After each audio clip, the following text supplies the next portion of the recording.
Oh hey there! I noticed you're checking out my little redesign. What? No? Oh, this might be your first time here. I've decided to draw all of my tanks here without the help of polygon tools now. Except the circle tool for the wheels.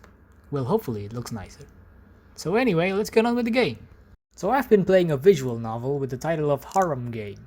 Yes, I know that's not the game I mentioned in the title, but bear with me for a minute.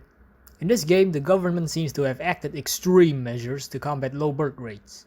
Their propaganda has successfully indoctrinated people to not only see virgin girls as an unsuccessful, inferior, and infertile species, but also regard the number of successful pregnancies like the number of kills you have on a shooter game.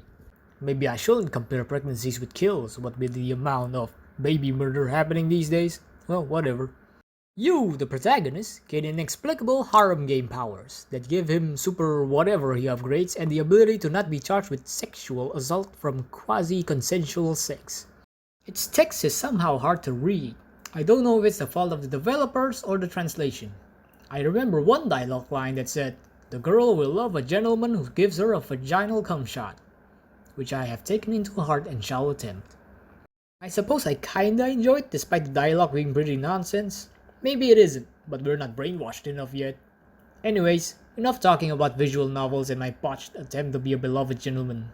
Let's get into a real game now! Thanatos, the Greek god of death, is a pretty good game. It tells of a Mamorpaga of the future, with mine uploads. Despite the title screen showing us that you, the player, uses a standard monitor and play with a mouse and keyboard. Through some glitch, you are now stuck inside the game and you're playing as a monster. The aforementioned glitch also allows you to use the mysterious power called Karma. I assume the game's code is such a fucking mess that they attribute bugs to magic or some shit.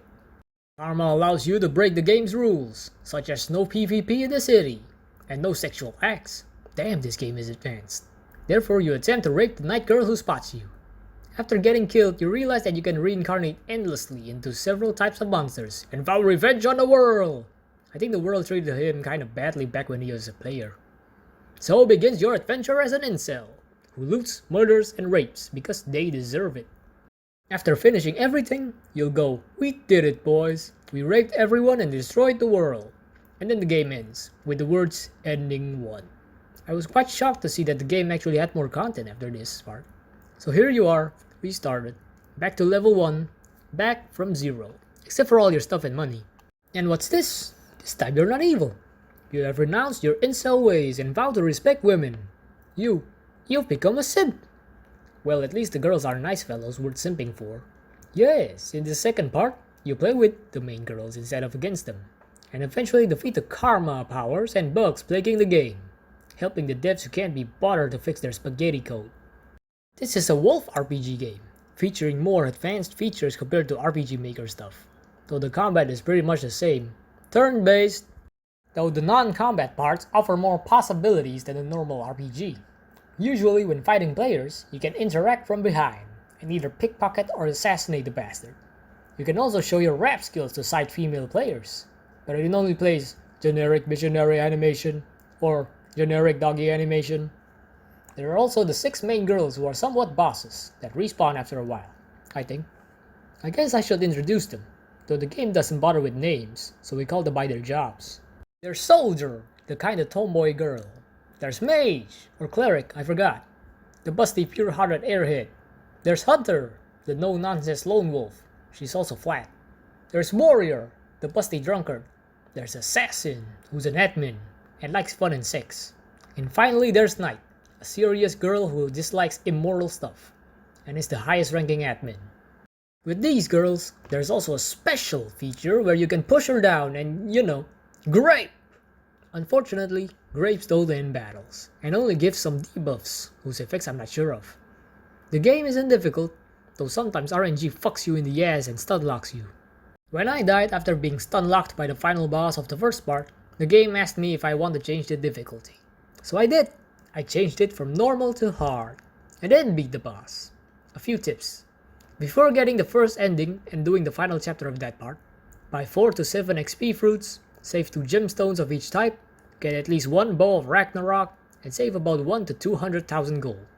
With all that, you should be able to breeze through the second part of the game, and beat the secret boss, all on the hardest difficulty. The second part is easier since a party of 4 is better than 1. However, any unique gameplay is gone, and it's now a standard RPG. Oh yeah, in both parts of the game, you don't really advance the game by exploring and kicking ass. You must start the story quest through the event board, which is a bit of a pace killer, but I guess it removes the possibility of players not knowing what to do. Porn-wise, the game is magnificent. Everything is animated, including battle sprites, and also voiced, and the art ranges from okay I guess, to yes! The wide range of art quality is attributed to my fussy taste in sex positions. While playing, I like to remark on scenes with stuff like, ooh, this looks good, or fuck you game, show me the tits. For the extra battle interactions with those 6 main girls, the game has 2 variants for each of them, depending on whether you are a tentacle creature or a humanoid creature. I'm not really a fan of tentacles. I used to, since my favorite animal is the octopus. Now I prefer girls getting a good dicking, though some scenes too offer some good looking positions. In the second part, you lose the all-important ability to push girls down, because you respect women now, and women deserves to be, alright, enough of that, get out! That doesn't mean the second part is devoid of sex though. If you advance the sub-stories, the girls will offer themselves to you, because you are a nice guy, and nice guys always with you again, fuck off! There are also some somewhat NTR defeat scenes, in case you get beaten by an important enemy, which is okay, because weak shit like you deserve to be cooked. Also, don't force yourself to collect all the sex scenes. After finishing the game, you can unlock all of them anyway. Wolf RPG games are usually rather advanced compared to RPG Maker games. Of course, being more advanced doesn't really help with improving the plot. The game has okay-ish plot, nice gameplay for one part, generic for the other, and amazing porn. Sure, it would be nice to live in a world with advanced VR and mine uploads. Everyone will be able to see what a nice guy I am. Alright, that's enough!